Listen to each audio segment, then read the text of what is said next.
Hello दोस्तों, स्वागत है आपका आज की इस नई वीडियो में। तो आज हम लोग बात करने जा रहे हैं ALP CBT 2 टेस्ट के बारे में। तो अभी तक रिजल्ट नहीं आया है और हम लोग ALP साइको टेस्ट की तैयारी में फिर भी लग चुके हैं। तो साइको टेस्ट में जैसा कि आप लोगों को पता है कि 5 बैटरीज टोटल आनी है, जिसमें से फर्स्ट बैटरी हम लोग कंप्लीट कर चुके हैं पुरानी वीडियो में और सेकेंड बैटरी में 2 पार्ट होते हैं, जिसमें एक पार्ट हम लोग कंप्लीट कर चुके हैं कि कैसे क्वेश्चन आने हैं, कैसे करना है, कितना टाइम देना है, कितने टाइम के लिए कितने क्वेश्चन होते हैं, वो सब लगभग हम लोग देख चुके हैं। आज हम लोग बात करने वाले हैं वॉच टेबल टेस्ट की, जो इसका पार्ट बी है। इसमें आपको 2 वॉच दी होंगी, दोनों वॉच में आपको 10-10 क्वेश्चन दिए होंगे, आपको 8 दिशाएं दी होंगी, जैसे नॉर्थ, ईस्ट, वेस्ट, साउथ। ये बाकी की 4 दिशाएं हो गई north east, north west, south east and south west. तो ये सभी 8 भागों में डिवाइड होता है 45 डिग्री के एंगल पे। अब बात कर लेते हैं कि क्वेश्चन किस तरीके से आते हैं। तो let's get into the video. तो जैसा मैंने आप लोगों को बताया कि इसमें टोटल 20 क्वेश्चन आने हैं और उसमें 10 मिनट का आपको टाइम मिलेगा और 10 प्रश्न इसमें अलग और 10 प्रश्न अलग दिए होंगे। 8 बिंदु सूचित किए जाएंगे जो आपको दिशा सूचित करेंगे और लेटर्स दिया होगा जैसे ABCD और इनके ही साथ में डिजिट दिए होंगे जैसे A1, A4, A5 या D2, D3 इस तरीके से दिया होगा। अब छोटे छोटे की पॉइंट्स है वो आप समझ लीजिएगा, आपका यूं चैप्टर खत्म हो जाएगा।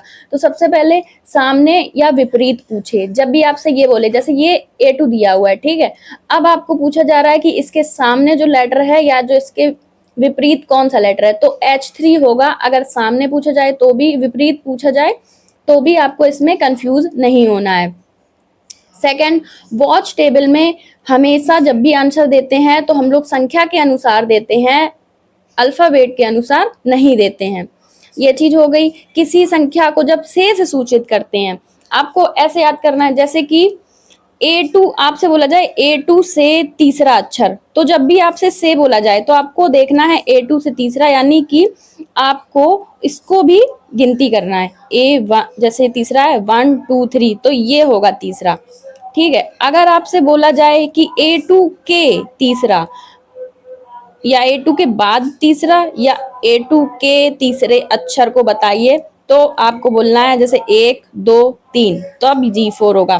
तो से और के में आपको कंफ्यूज नहीं होना है। से में उसको भी शामिल करें और जब के बोला जाए तो उसको शामिल नहीं करेंगे, उसके आगे वालों को शामिल करेंगे। तो ये चीज आपकी क्लियर हो गई। सेकेंड चीज क्या है, दक्षिणावर्त जब बोला जाए मतलब कि आपको दाएं जाना है, क्लॉकवाइज जाना है। जब बाएं बोला जाए या वामावर्त बोला जाए तो आपको सुई की विपरीत दिशा में जाना है। ये छोटी छोटी चीजें हैं जिसका उस टाइम पे लास्ट में जब आप स्क्रीन के सामने बैठे होते हैं तो एकदम आपका ब्रेन काम नहीं करता। पहले से जब आप प्रैक्टिस करते रहेंगे इन वर्ड्स की कि इसमें बोला गया है तो ये करना है, इसमें बहुत कंफ्यूजन होता है, तो वो आप देखते रहिएगा। अब ये मैंने आपको बता दी कि ठीक सामने तथा विपरीत दोनों का एक ही अर्थ होता है। बाद का मतलब अगर बोला जाए इसके बाद, जब भी कोई प्रश्न कोई डायरेक्शन निर्देशित नहीं है, पहले का अर्थ एंटी क्लॉकवाइज होता है और बाद का अर्थ क्लॉकवाइज होता है। कैसे, जैसे आपसे बोला जाए कि A2 के बाद बोला गया है तो आपको इस डायरेक्शन में चलना है, ठीक। और जब बोला जाए A2 के पहले तो आपको एंटी क्लॉकवाइज चलना है। अब फिगर देख के आपको चीजें ज्यादा समझ में आ रही होंगी कि कहना क्या, ये लाइन क्या कहना चाह रही है। अनुवर्ती का मतलब होता है तुरंत बाद, पूर्ववर्ती का मतलब होता है तुरंत पहले। तो A2 का अनुवर्ती हो गया C1 और A2 का पूर्ववर्ती हो गया S1। फिर आगे का एक पॉइंट है कि यदि प्रश्न के बारे में कहता है तो अक्षर के अनुसार सोचना है। यदि प्रश्न में अक्षर के बारे में कह रहा है, यानी कि जैसे आपसे बोला गया है इसमें कि इनमें इस जो घड़ी में है जितने भी अक्षर हैं उनमें सबसे छोटा अक्षर कौन सा है, तो आपको A बोलना है कि A, इस हिसाब से सोचना है। लेकिन अगर ये बोला जाए कि क्रम में सबसे छोटा कौन सा है इस घड़ी के क्लॉकवाइज क्रम में, तो क्लॉकवाइज में हम देखेंगे डिजिट के अनुसार, तो ये भी छोटा है, ये भी छोटा है।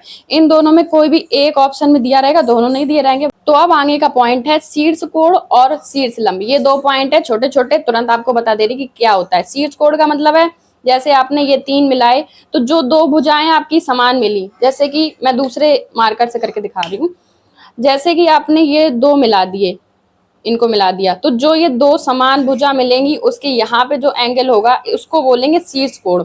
और जब आप ऐसा कोण बनाएंगे, जैसे ये रहा, इस तरीके से जब आप कोण बनाएंगे तो आपको देखना है कि 90 डिग्री कहाँ पे मिल रहा है। तो जिस जगह पे 90 डिग्री होगा वो होगा आपका शीर्ष लंब कोण। फिर एक क्वेश्चन आता है चतुर्भुज का। चतुर्भुज में ज्यादा कुछ नहीं पूछते हैं, आपको सीधे सीधे 4 पॉइंट दिए रहेंगे और उसमें पूछा जाएगा सबसे बड़ा या सबसे छोटा। तो अगर आपको सबसे छोटा पूछा है तो आपको सीधे सीधे जो दिए गए हैं ना उनमें ही आपको चेक कर लेना है कि कौन सा सबसे छोटा है। आपको वहां त्रिभुज बना के नहीं, सॉरी, चतुर्भुज बनाकर नहीं देखना है। इससे क्या होगा, आपका टाइम बचेगा। अब आपको एक दो क्वेश्चन बता दे रही कि क्वेश्चन कैसे कैसे आने हैं। तो सबसे पहला क्वेश्चन है, पूरे चित्र में सबसे बड़ा अंक और N1 क्लॉकवाइज के बीच सबसे छोटा अंक कौन सा है। अब एक्चुअली में आपको दिख रहा होगा, तो K5 ये सबसे बड़ा है। इधर से जब हम क्लॉकवाइज आएंगे 9N1 के लिए तो सबसे छोटा बीच में कौन सा पड़ेगा, देखिए 3 है, ये भी 3 है, ये भी 1 है, तो जो 1 सबसे छोटा है तो ये आपका आंसर हो जाएगा V1। फिर सेकेंड क्वेश्चन है कि I2 से चलते हुए B1 तक पहुंचे, उसके बाएं पहला अंक कौन सा है।